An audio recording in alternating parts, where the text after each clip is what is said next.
Les cartes du monde sont-elles fausses? On sait très bien que la carte du monde qu'il y a aujourd'hui dans toutes les écoles est fausse. C'est la projection de Mercator. Et je propose de regarder tout de suite. La voilà, on l'a. Elle est fausse, cette carte.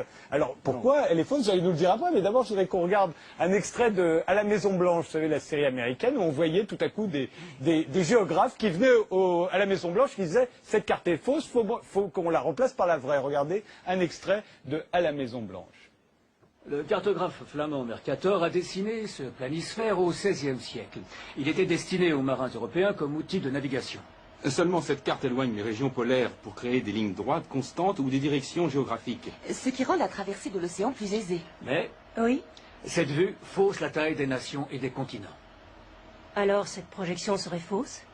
Oh là oui, fausse. Vous voyez le Groenland? Je vois, Et vous voyez l'Afrique. je vois. Ces deux masses de terre semblent à peu près de la même taille. Oui. Eh bien, que diriez-vous si je vous disais qu'en réalité, l'Afrique est 14 fois plus grande? Ah oui. Ici, nous voyons que l'Europe est largement plus grande que l'Amérique du Sud. Or, l'Europe a une superficie de 10 millions de kilomètres carrés, alors que l'Amérique du Sud fait 23 millions de kilomètres carrés. L'Alaska paraît 3 fois plus grand que le Mexique. Or, le Mexique est plus grand de 10 millions de kilomètres carrés. L'Allemagne est située au milieu de la carte, alors qu'elle se situe plus au nord de la Terre. Attendez.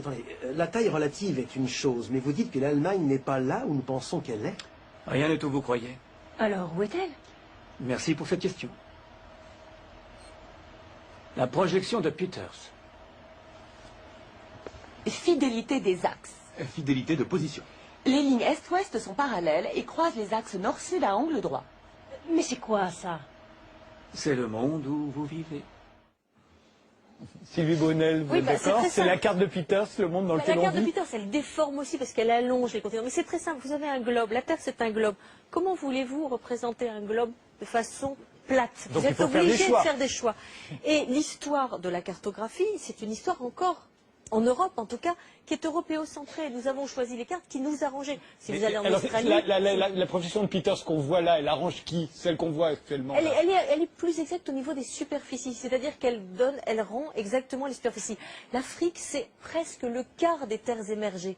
On oublie ça, le quart des Là, on terres le voit, émergées. sur cette carte-là, on ne le voit pas sur Donc, l'autre. Celui-là, ce serait la carte des navigations de la Chine. Il y a 200 projections cartographiques. Ça, c'est, je trouve, la plus intéressante. C'est une variante de la projection de Molvaï qui s'appelle Atlantiste. C'est une carte d'une compagnie de navigation chinoise qui essaye d'exploiter la route maritime possible entre Shanghai à droite en vert et Rotterdam, New York, par la route du nord-ouest et la route du nord-est. Mais vous voyez à l'ouest l'Antarctique, à l'est, sur la droite, on ne le voit pas, mais il y a l'Australie. Et je trouve que c'est une vision qui montre qu'aujourd'hui, une compagnie chinoise de navigation a une vision globale. Alors que pendant des siècles, les empereurs chinois, justement, ont bataillé avec les jésuites, qui leur montraient des cartes où la Chine n'était pas au centre de la projection et où la Chine paraissait plus petite que ce qu'ils pensaient qu'elle était. Donc on est toujours dans des batailles. Le problème, c'est pas c'est faux, c'est vrai. La question, c'est la question des représentations et des cartes mentales. Alors justement, il y en a une, ce sera la dernière que je vais montrer, c'est la carte des militaires américains, on va dire. Alors là, et là, on retrouve la carte de Mercator. En fait, on comprend pourquoi elle a du succès, la Mercator, c'est celle des Américains. Le Mercator, non, c'est la carte du département d'État, du Pentagone, du Quai d'Orsay, mais aussi de Médecins sans frontières. C'est vrai. Et de Google. C'est la carte des Occidentaux. Non, c'est pas la carte des Occidentaux, c'est la carte de l'hémisphère nord. Ouais. Il y a les Russes là-dedans. Là, c'est qu'aujourd'hui, avec le numérique, on n'est pas foutu d'avoir Google, une représentation Google, réelle. exactement. C'est ça qui est incroyable. Google, Impossibilité. c'est ce que j'essaye C'est ça. d'expliquer.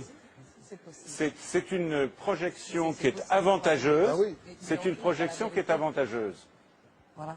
Qu'est-ce que vous disiez? J'expliquais juste que bien sûr que c'est possible d'avoir une représentation réelle, même si on vient de nous exposer les difficultés, mais l'enjeu c'est la représentation et comment chaque nation, et surtout les nations dominantes, décident de se représenter aux yeux du monde. Si tout à l'heure dans l'exposé, on nous a parlé des premières cartes faites par les navigateurs.